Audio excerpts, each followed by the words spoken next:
what most people get wrong, including the experts, about anger, what it is and what it's not. I'm Dr. Nick Sotelo. I am a anger resolution coach, and I help men transform destructive anger into constructive anger. So let's get into what anger is and what it's not, and what even the experts get wrong. Give me 5 minutes and I'll explain it all to you, and then I'll help you understand how you can get a better grip on what it is that causes you to be angry. Here we go. Let's look at it.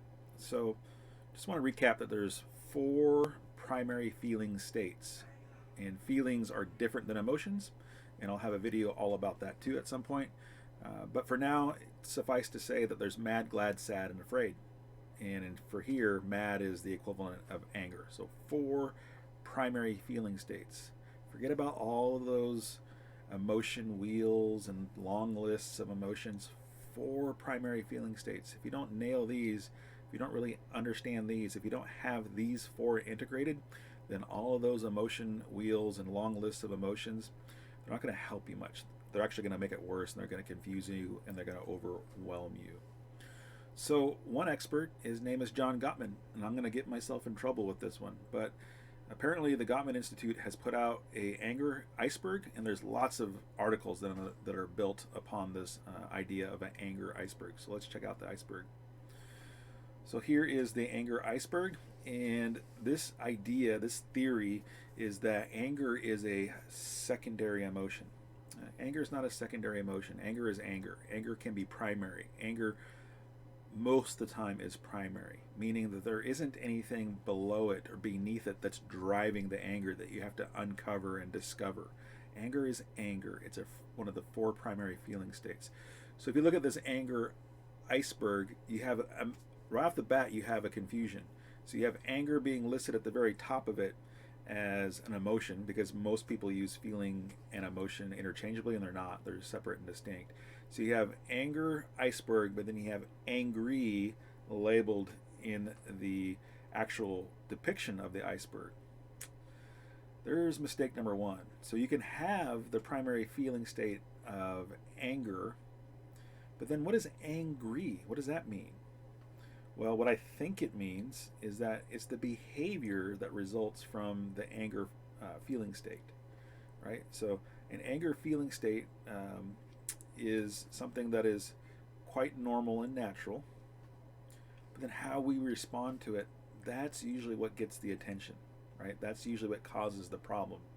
That's what I call destructive anger, right? So anger itself is not a problem. Feeling anger doesn't mean anything's wrong with you or that anything's broken with you or that you need to fix it or stop. If you have a problem with destructive anger, well, you've got some behavior that needs to be addressed that's linked to how you relate to anger.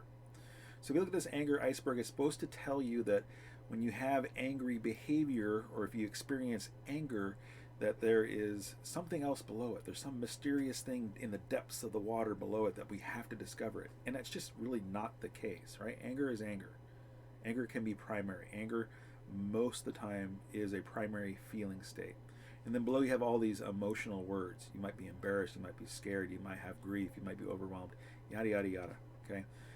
Learn to recognize what anger is and what it's not. Learn to understand what triggers anger in you, and then once you understand those things, once you develop that kind of awareness, you'll be able to transform destructive anger and the behavior into constructive anger, also a behavior that's like a campfire. It has lots of utility, it's warming, it's inviting, people want to be around it. Sure, it's dangerous if you fall into it, but for the most part it is a very constructive thing to be able to have and to be able to harness. So anger is anger. It's not secondary to anything. It's a primary feeling state. This anger iceberg is pretty much bogus. So let's show you how I take people through anger resolution as an intervention. So everything that I just talked about in terms of anger being a primary feeling state and anger being secondary and how that's bogus is covered in the recon phase. So phase one of this program down here. That's where we cover that. That's where I teach men about what anger is and isn't, and this is where I show men how they have related to the feeling state of anger, and how their behavior has been destructive, and what we can do to transform that. So that's all part of phase one.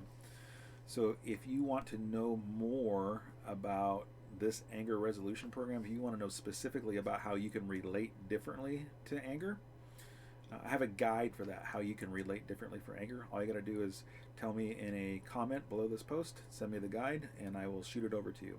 This has been Dr. Nick Sotelo with Anger Resolution, and I hope this has brought you tons of value. If it has, let me know in a comment below.